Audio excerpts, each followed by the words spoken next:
Vamos então resolver o exercício 29 da página 37. Neste exercício vamos ver e confirmar que os números irracionais não podem ser representados por uma fração irredutível. O enunciado diz o seguinte: considera o conjunto S constituído por estes quatro números: raiz quadrada de 1/4, raiz cúbica de 1/64, raiz cúbica de 27, raiz quadrada de 27. Qual dos números do conjunto S é um número irracional?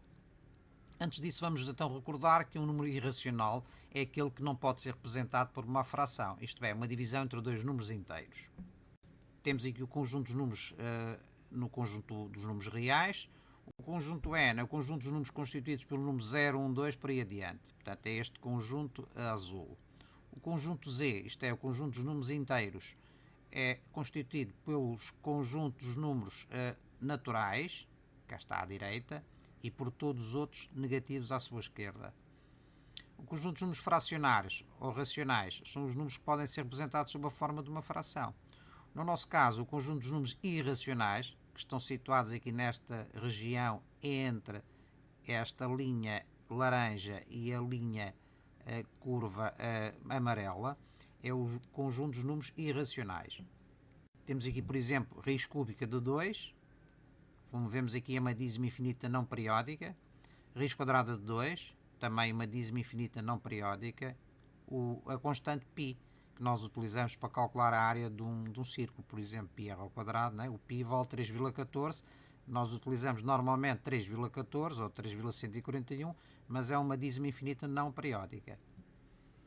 Pois bem, no nosso caso então temos raiz quadrada de 1/4, nós sabemos que a raiz quadrada do quociente é igual ao quociente das raízes, isto é, raiz quadrada de 1/4 é igual à divisão de raiz quadrada de 1 por raiz quadrada de 4, ora, raiz quadrada de 4 é a raiz quadrada de 2 ao quadrado, ou seja, 2, portanto, o resultado de raiz quadrada de 1/4 é 1/2, é uma fração, portanto é um número racional. Raiz cúbica de 1/64. Sabemos então que a raiz cúbica do quociente é igual ao quociente das raízes cúbicas, portanto a raiz cúbica de 1, que é o do numerador, é dividido por raiz cúbica de 64, que é o que está no denominador. Raiz de 64 é 2/6, decompondo em fatores primos. Ora, 2/6 é 2 ao cubo vezes 2 ao cubo. Podemos passar 2 ao cubo para fora, porque é que 2 ao cubo? Porque o expoente coincide com o índice da raiz. Passa o 2 para fora e este 2 também para fora, isto é 2 vezes 2, ou seja, raiz cúbica de 1/64 é 1 sobre 2 vezes 2, ou seja, 1/4. Também é uma fração, portanto é um número racional.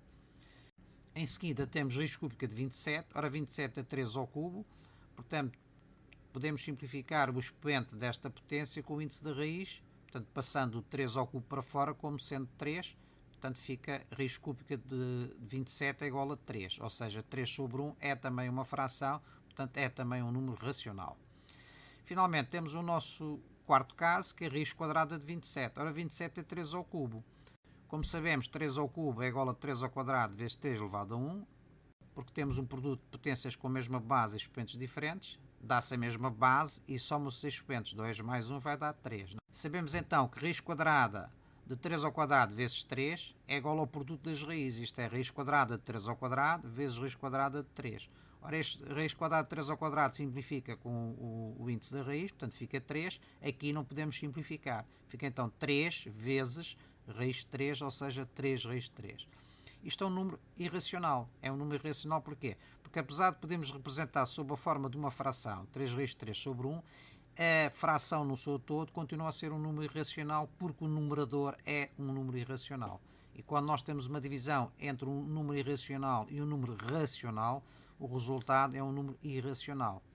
Portanto, raiz quadrada de 27 é igual a 3 raiz quadrada de 3, ou seja, é um número irracional.